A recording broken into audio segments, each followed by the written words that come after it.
Your Grace, we finally found you! Your Grace? Huh? Nora, please let me explain.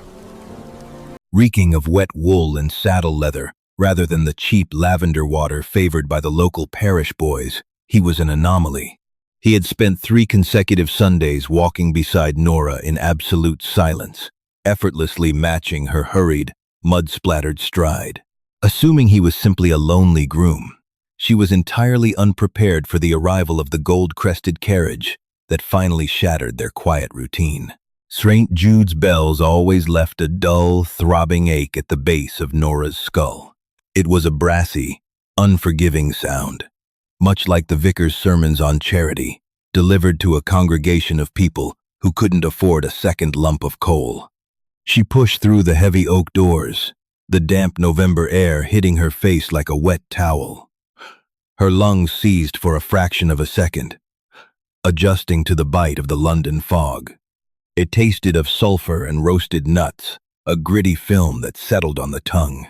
She pulled her thin woolen shawl tighter around her shoulders, acutely aware of the frayed edge near her left collarbone. She had tried to mend it in the low light of her rented room the night before, and the stitches were crooked, a testament to exhaustion. Her fingers were permanently stained, a faint, bruised purple, from copying legal ledgers for Mr. Abernathy. 6 days a week, 10 hours a day. Sundays were supposed to be for rest. Sundays were just a different kind of cold.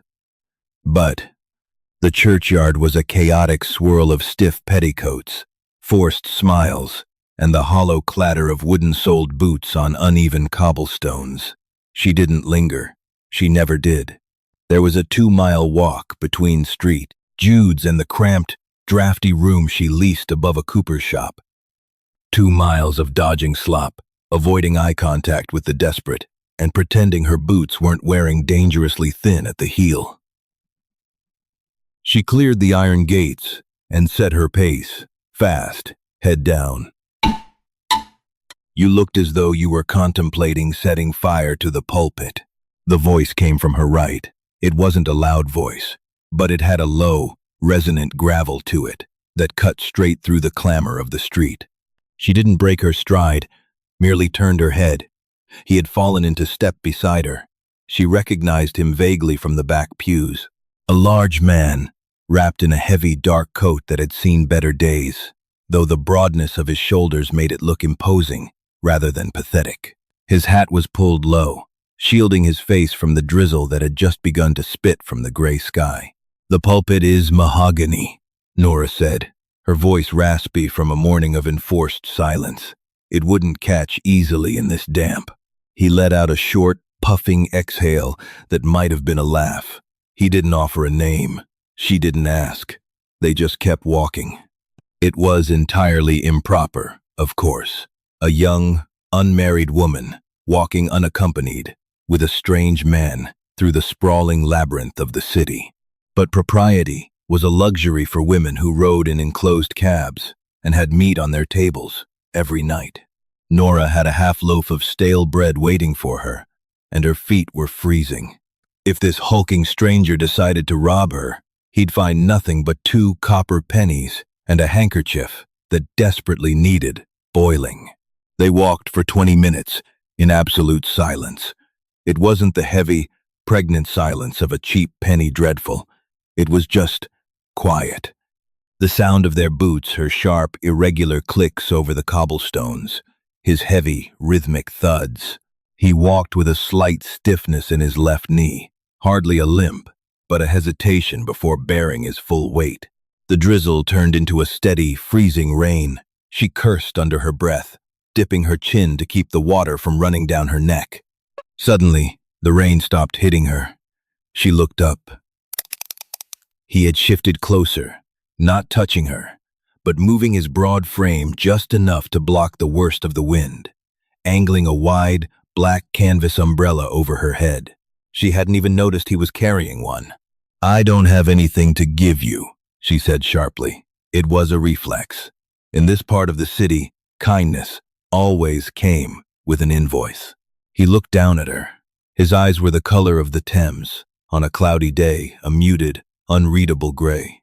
There were deep lines around his mouth, the kind carved by chronic pain or chronic exhaustion. He didn't look dangerous. He just looked tired. "I didn't ask for anything," he replied. His tone was perfectly flat. He didn't try to make conversation. He didn't ask her name, where she lived, or why a woman with ink-stained fingers was hurrying home alone. He simply matched her pace, keeping the umbrella steady against the wind. She could smell him now. There was no pomade, no cheap gin, no sour sweat. He smelled of rain-soaked wool, strong tea, and saddle leather. It was an earthy, grounded smell. It smelled like safety. Nora immediately hated herself for thinking it. When they reached the corner of her street, a narrow, foul-smelling alley lined with refuse, she stopped. "This is me," she said, gesturing vaguely to the mud. He nodded, lowering the umbrella slightly. "Have a good afternoon." He turned and walked away. No lingering glances, no tipping of the hat, just the heavy, rhythmic thud of his boots fading into the rain. She stood there, shivering, feeling strangely hollow, before turning the brass handle of the Cooper's door. It became a routine, a pathetic, unspoken, utterly confusing routine. The second Sunday, he was waiting by the iron gates. He fell into step without a word. The third Sunday, it was biting cold, the puddles in the street iced over, with a thin, dirty crust. Nora slipped on a patch of black ice near the butcher's shop. Before her knee could hit the frozen muck, his hand shot out, catching her elbow. Through the thin wool of her sleeve, she felt the unmistakable ridge of thick calluses on his palm and fingers. A laborer, then. A dock worker, or a farrier. It explained the broad shoulders and the quiet stoicism. "Careful," was all he said, righting her before instantly letting go. "Thank you," she muttered, her cheeks burning. Not from romance, but from the humiliation of her own clumsiness and the sudden, acute awareness of how close he was. By the fourth Sunday, the silence had shifted. It was no longer the wary quiet of two strangers expecting the worst from each other. It had softened, at the edges. "I copy wills," she blurted out suddenly, about a mile into their walk. She didn't know why she said it. The fog was thick, curling around the gas lamps in pale yellow halos. The isolation of the weather made the world feel small, like they were the only two people navigating the muck. He didn't break stride. "Is it tedious?" "Mind-numbing," she confessed, surprised by the bitter edge in her own voice. "I spend 10 hours a day writing down how wealthy men plan to divide fortunes I couldn't earn in 3 lifetimes. To my second son, 10,000 pounds. To my loyal hounds, a heated kennel." She let out a dry, rattling cough. "Last week, I copied a deed, leaving an estate the size of a village to a man's prize-winning horse. He was quiet for a long time. The scrape of their boots filled the gap. Wealth rarely buys sense," he finally said. His voice sounded tight, almost strained. "Or peace." "It buys coal," she snapped back, her pragmatism flaring. "It buys boots that don't let the slush seep through to your stockings. I'll take warmth over peace, mister." She left the question hanging in the freezing air. He hesitated. The stiffness in his left knee seemed to become more pronounced for a few paces. "Arturo," he said. "My name is Arturo." "Nora," she replied. That was it. That was the height of their intimacy. A shared first name in the middle of a slum. But for the rest of the week, while her back screamed from the stooped posture over Mr. Abernathy's desk, and her eyes burned from the cheap tallow candles, she thought about the smell of rain and leather. She found herself looking forward to Sunday. She was a cynical, hardened woman of 26, a spinster by any standard, and yet she was romanticizing a laborer who walked her home out of pity. She despised herself for it. The fifth Sunday broke the world open. The weather wasn't just bad, it was violently angry. The sky was the color of a bruised plum, unleashing a torrential downpour that turned the streets into running rivers of mud and sewage. They had barely made it a half-mile from the church. The wind was ripping down the thoroughfare, rendering Arturo's umbrella nearly useless. Nora was drenched. Her cheap skirts were plastered to her legs, heavy and freezing, making every step a monumental effort. Her teeth were chattering so violently, her jaw ached. "We need to find cover," Arturo shouted over the roar of the rain, his hand hovering near the small of her back, guiding her toward the slight overhang of a closed apothecary. She nodded, unable to speak, her lips numb. They huddled under the narrow slate awning. The rain cascaded in a sheet right in front of their faces. Arturo stood close, blocking the wind. Water ran down the sharp line of his jaw. He looked angry, not at her, but at the storm, at the cold, at the situation. "You're freezing," he said, his voice dropping its usual measured calm. There was a raw edge of panic in it. "I'll be fine," she managed to force out, though a violent shiver racked her spine immediately after. "It will pass." "It's not going to pass," he said, looking down the flooded street. He ran a large, calloused hand over his wet face, smearing the water. He looked torn, his jaw working as if arguing with himself. Damn it. Before she could ask what was wrong, the sound of heavy hooves cut through the storm. It wasn't the rattling, hollow sound of a hackney cab. It was the synchronized, powerful thundering of a matched team. A carriage rounded the corner. It was massive, terrifyingly elegant, painted a glossy midnight blue that seemed to repel the mud. 4 massive gray horses, their coats gleaming with rain and muscle, pulled it to a halt right in front of their meager shelter. The wheels were rimmed with silver. On the door, embossed in subtle but unmistakable gold leaf, was a crest, a lion, and a stag rearing against a shield. The contrast was sickening. This carriage belonged in Mayfair, outside a palace, not in the gutters of Cheapside. A footman, dressed in heavy navy livery that cost more than her entire building, leaped from the back. He didn't flinch at the mud.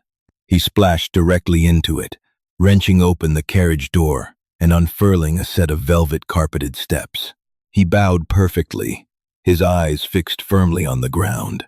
"Your Grace," the footman said. His voice was loud, clear, and utterly deferential. "We lost sight of you in the storm. Forgive the delay." Nora stopped breathing. The air in her lungs turned to ice. She looked at Arturo. He wasn't looking at the footman. He was looking at her. The stoic, quiet laborer was gone. In his place was a man stripped bare, his broad shoulders suddenly looking defensive, his gray eyes wide with a horrific vulnerability. "Nora," he said. It was a plea.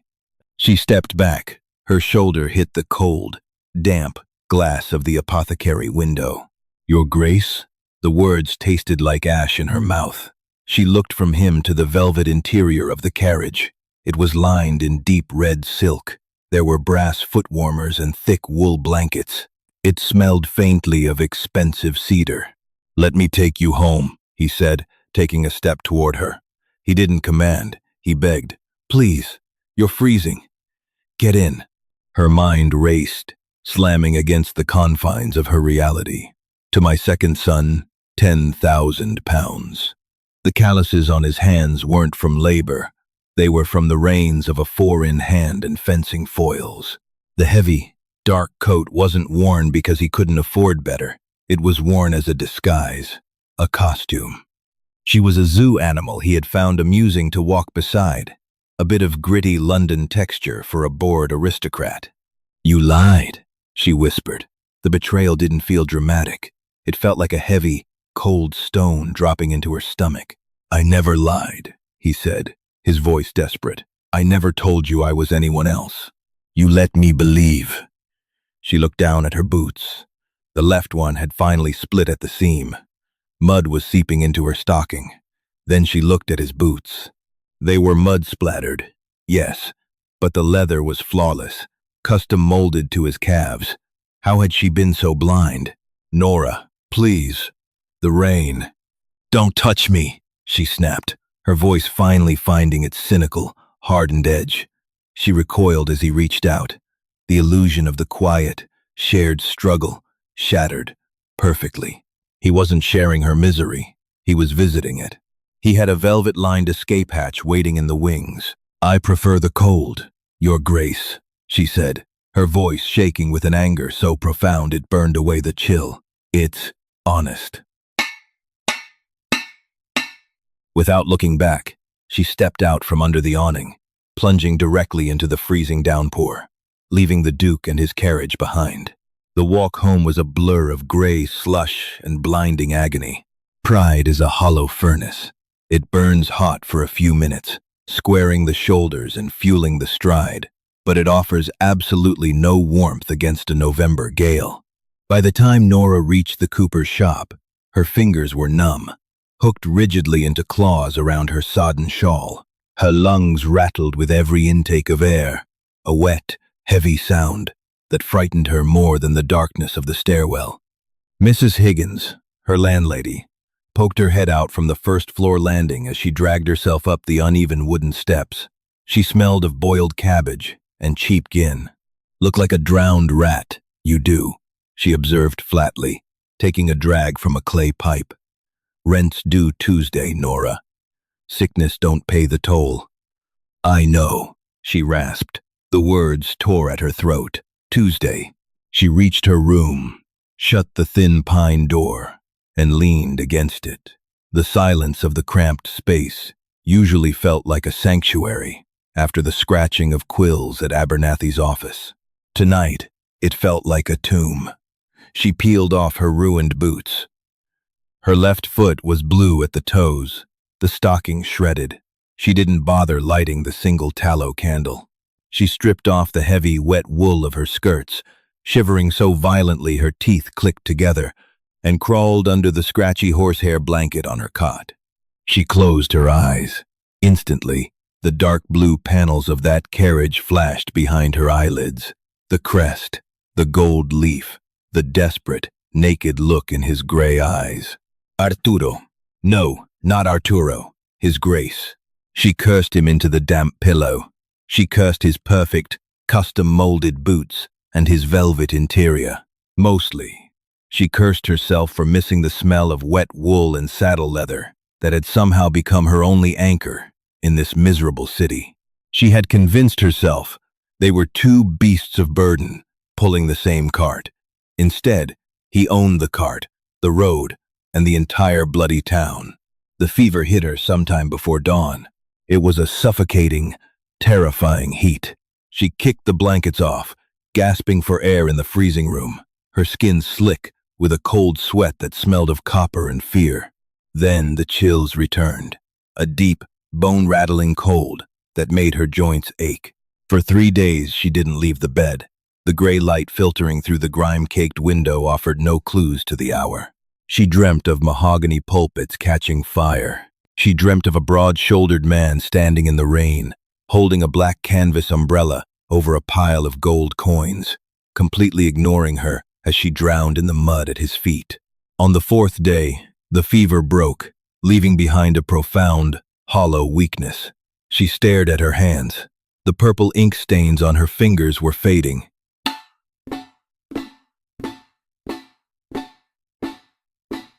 A testament to how many days she had missed at the ledger. Abernathy would have replaced her. There were 100 desperate girls with decent penmanship waiting for a stool in that office. She forced herself up. The room spun. She gripped the edge of the washstand to steady herself. The water in the porcelain basin had a thin layer of ice over it. She broke it with her knuckles, splashing the freezing water over her face. It shocked her system awake, prioritizing survival over heartbreak. She needed coal. She needed bread. She had exactly 1 shilling and 4 pence left in the tin box under her floorboard. She wrapped herself in her wrinkled gray wool dress and pinned her shawl tightly. She grabbed her frayed market basket and headed downstairs. The street was chaotic, loud, and indifferent to her sickness. The air was crisp, the sky a harsh, clear blue. She navigated the cobblestones carefully, acutely aware of the thin soles of her backup shoes, a pair of scuffed leather half-boots that pinched her heels. She bought a loaf of heavy rye from the baker, the smell of yeast making her empty stomach churn violently. She bought a small sack of coal, carrying it on her left hip to balance the weight. She was turning the corner back into her alley when a shadow detached itself from the brick wall of the apothecary. She stopped, her breath hitched, catching painfully in her bruised lungs. It was him. He wasn't wearing the battered dark coat, nor was he in velvet. He wore a simple, impeccably tailored, charcoal suit. He looked remarkably out of place against the backdrop of the rotting cooper's shop, yet entirely grounded. His face looked terrible. The deep lines around his mouth had carved themselves into ravines. His gray eyes were bloodshot, the skin beneath them bruised with exhaustion. He stepped forward, but stopped 3 paces away, keeping a rigid distance. "You've been ill," he said, a low, rough scrape of a voice. "The weather is unforgiving, Your Grace," she replied, keeping her chin level despite the tremor in her knees. She adjusted the sack of coal. It was pulling her shoulder out of its socket, but she refused to put it down. He flinched at the title, a subtle tightening of his jaw. "I went to Abernathy's office on Tuesday," he said quietly. "He said you hadn't come in. He said he gave your desk to someone else." Anger, hot and fast, surged through her chest. "You went to my employer. Have you lost your mind? It is bad enough you made a mockery of me, but to interfere with my livelihood—" "I didn't interfere," he cut in, his voice rising just a fraction before he wrestled it back down. "I went to find you. When you weren't there, I bought his silence. He gave you your desk back. With a raise." She stared at him. The sheer, suffocating weight of his power settled over her. He could buy her future with pocket change. "I don't want your charity," she spat, her voice shaking. "I don't want your pity, and I don't want you haunting my alley." "It isn't pity," he practically roared. The sudden volume startled a flock of pigeons from the eaves. He took a deep, ragged breath, running a hand through his hair. It was a gesture so frustrated, so utterly human, it chipped at her anger. "It isn't pity, Nora," he repeated, his voice dropping to a harsh whisper. "I am sorry. I am so profoundly sorry." She didn't move. The sack of coal was cutting a permanent groove into her hip bone. "Sorry for what?" she asked, her voice brittle. "For lying? For playing a game?" "It was never a game," he said. He took 1 step closer, his eyes fixed on hers. "Do you know what my life is, Nora? It is a constant, deafening roar of sycophants and ledgers. It is a parade of people who look at me and see nothing but land, titles, and influence. I haven't had a conversation in 10 years where someone didn't want something from me." He pointed to his hands. "You felt the calluses. You assumed I was a laborer. I earned these rebuilding the stone walls on my northern estate with my own hands, just to have a reason to stay away from London. To have a reason to sweat, to ache, to feel something real. Bad. Bad." She looked at his hands. They were clenched into fists at his sides. "I saw you at St. Jude's," he continued, the gravel in his voice smoothing out into something achingly sincere. "You looked so furious. You looked at the vicar with such absolute contempt. I found myself following you. Like a stray dog," she muttered bitterly. "No," he said firmly, "like a man dying of thirst who just found a well. You didn't talk to me. You didn't smile at me. You didn't demand a single bloody thing. We just walked. For 20 minutes a week, I got to be just Arturo. I didn't tell you the truth because I was terrified that the moment I did, you would look at me the way everyone else does." He swallowed hard, and I was right. "You look at me now, and you see a crest. You see a carriage. You don't see the man who held the umbrella."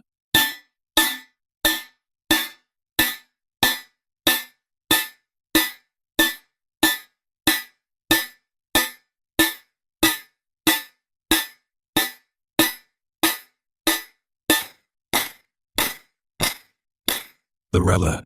His words hit her like physical blows. They bypassed the cynical armor she had spent years building and struck directly at the raw, exhausted core of her.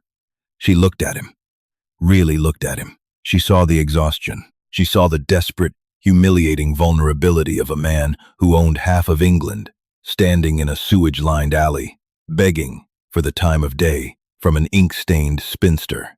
"You let me believe you were poor," she said, her voice finally losing its bite, leaving only a quiet sadness.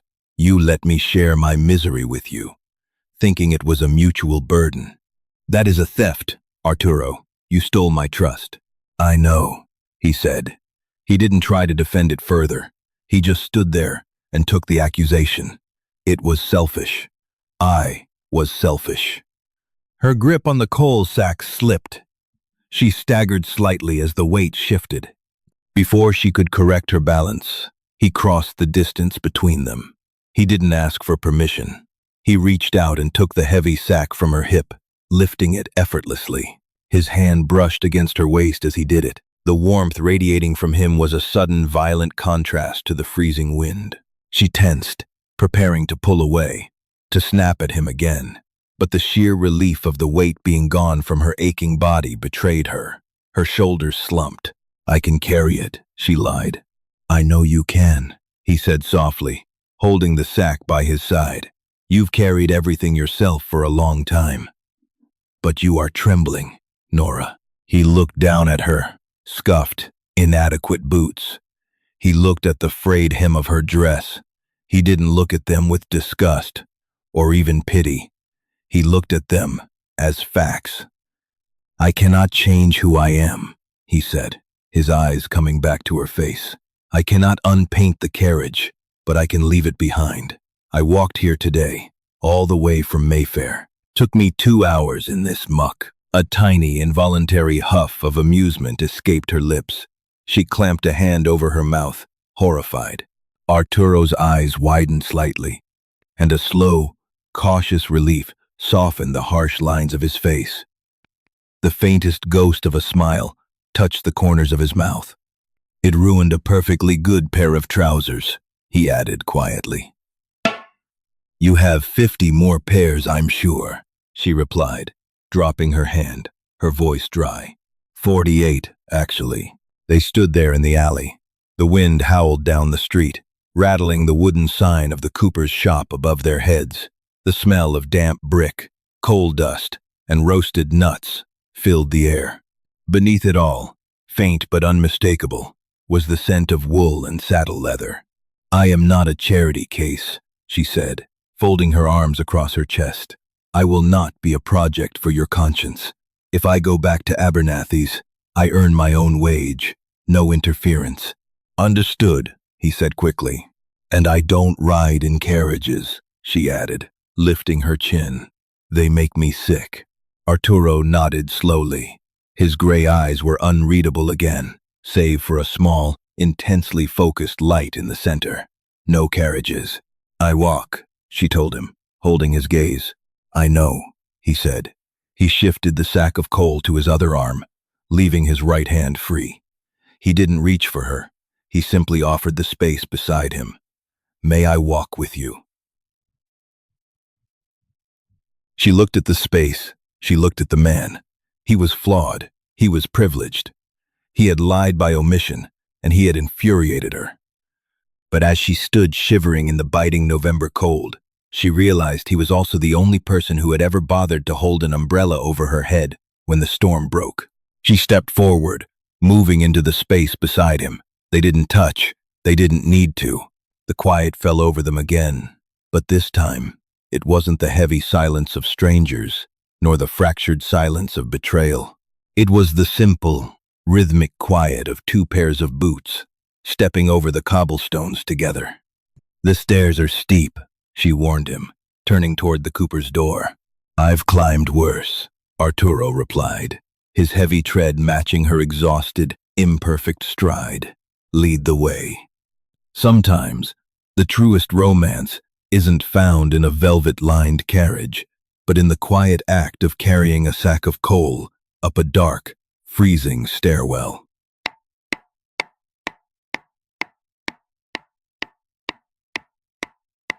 Did Nora make the right choice in letting Arturo walk with her? Or should she have left the Duke in the alley? Share your honest thoughts in the comments below. If you appreciated this gritty, grounded story, please hit the like button, share it with a friend, and subscribe for more.